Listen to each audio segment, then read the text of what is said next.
How to create new channel on WhatsApp. Hey everyone, welcome back to our channel. In today's video I will guide you on how you can create a new channel on WhatsApp, so make sure to watch the video till the end. So if you want to create a new channel on WhatsApp, all you have to do is first of all make sure your WhatsApp app is updated and then go and open it up. Then you want to simply navigate to the updates tab. Here you'll find channels that other people have created.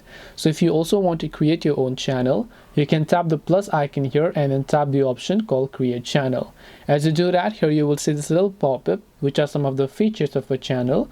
Now you can tap the continue option and then simply give this channel a particular name. You can also enter a description, which is of course optional, and then tap the create channel option.